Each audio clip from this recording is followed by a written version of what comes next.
My name is Artie, and when my mommy and daddy bought me, they thought I was a bulldog. But then one day, they realized that I had an obsession with logs.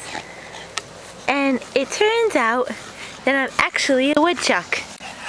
And all I do all day is chomp and chomp on sticks. And I think it's very funny if I pick this log up with my mouth and I whack my owners in the legs with it. Because I'm a crazy, crazy bulldog.